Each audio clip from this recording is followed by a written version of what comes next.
Good morning, students. Today we shall learn a new chapter in English literature. Vesuvius comes alive. 24th August 79 AD. The morning began very hot, hotter than a normal August day. But Pompey's market traders did not notice this and began to set up their stalls in the forum. A few curious citizens watched from under the shade of a leafy tree. A wealthy woman went past on a chair that was carried by 4 attendants.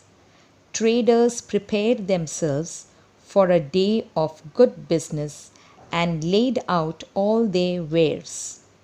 A shopkeeper spread out his stools. Fabric, pottery, wool, bread, and honey were all arranged on carts for sale. The sellers looked anxiously for buyers. They would soon be there. No one noticed that the sun looked unusually hazy in the sky. By 10 o'clock, the market was busy and full of noise. Traders called out their wares. The people wandered from stall to stall, buying, asking for the prices, and talking. In the far corner of the square, an old man with a stoop busily added his own note to Pompey's local notice board, a city wall. There were no telephones or post then, and this was how people in Pompeii left messages for each other. The man did not like the messages on the wall. He decided to let the others know that, "Oh, wall, I can't believe you haven't fallen under the weight of all these boring messages." He felt pleased now and turned away. Suddenly, his chisel slipped and fell to the ground with a clatter. He was looking towards the horizon in horror and raised a limp finger to point at what he saw before him. Someone brushed past him, but he did not move. He stood frozen with fear. It was a long time before he moved. Then he turned to the people. "Look, the volcano is stirring," he shouted. Passerbys looked back over their shoulders to see what he was pointing at. Gasps and nervous laughs filled the air, but no one listened. They just shook their heads and turned their backs. They smiled to themselves and thought, "The gods are angry again," and they went back to whatever they were doing. "Why aren't they listening to me?" thought the man worriedly. Then he knew why. The people of Pompeii were used to Vesuvius rumbling and spewing out smoke now and then. Only he seemed to remember the earthquake of a few months ago. He realized that the two events were somehow connected. For a while he stood watching the thin column of smoke which came out of the top of Mount Vesuvius. Then suddenly he turned and ran fearfully towards his house. As he ran, a flake of ash fell on his tunic as gently as a flake of snow. He brushed it away.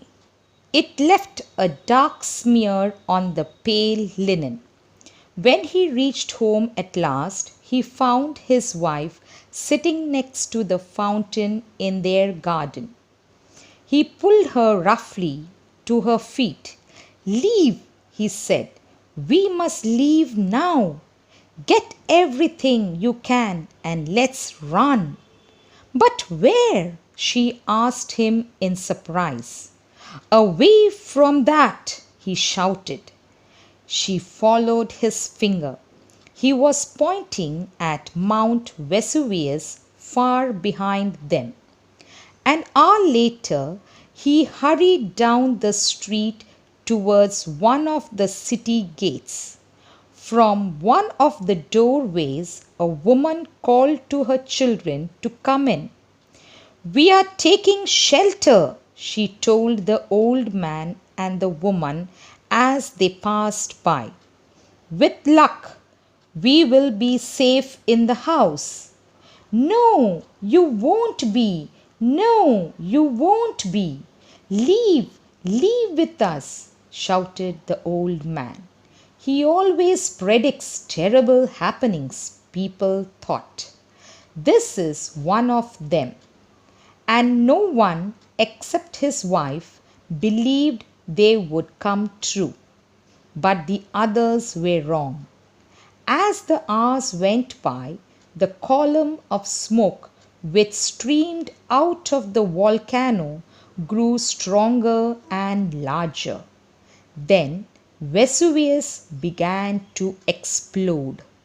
Pumice stones rained down. The sky turned dark and the earth shook.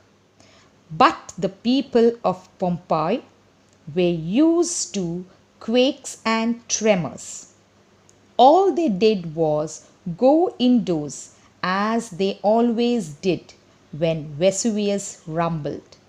They did not know then that they and their city would soon be buried under 60 feet of ash and mud.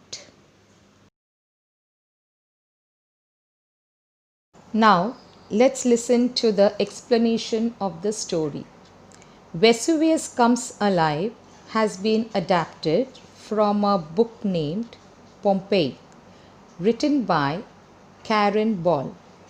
This story is a true happening in the city of Pompeii before the eruption of Mount Vesuvius. It was one of the most destructive volcanic explosions in history. The happenings in the story was told by an old man in Pompeii who realized that day the smoke arising from Vesuvius was a sign of danger. Vesuvius is a volcano in southeast Italy. When it erupted in 79 AD, it destroyed the Roman cities of Pompeii. The story describes a regular day in the market of Pompeii. On an abnormally hot August 24, the people of Pompeii were found preparing their stalls in the market for a good business. They laid their produce in the stalls and were anxious to attract the buyers. They were so busy with their work that they did not notice the sun rays being blocked by the smoke arising from the Mount Vesuvius. By 10 o'clock, the whole market was hustling and bustling. An old man in the far corner of the marketplace looked at the notice board of Pompeii, and he did not like the messages as it was boring. So he began to add a short poem addressing the wall and commenting on how surprising it was that it had not yet fallen under the weight of the boring messages. After this, he was shocked to see the volcano in the early stages of eruption. The man pointed at the smoke rising from the volcano, but the public, being accustomed to this, did not pay much attention to his warning. The old man, having remembered the last earthquake, realized the danger and ran home to his wife and tried to flee the city. While hurrying towards the city gate, he witnessed a woman calling her children to take shelter inside her house. The old man informed them that no shelter could save them, as they must escape the city. At last, the people of Pompeii realized the truth in the old man's words. As the hours went by and the volcano reached its peak and rained pumice stones all over the city, and the sky turned dark with smoke and the earth shook with tremors. However, since Pompeii had always been experiencing minor quakes and tremors, most people stayed indoors. The lava from the volcano engulfed and buried the city under 60 feet of ash and was never built and largely forgotten in the course of history.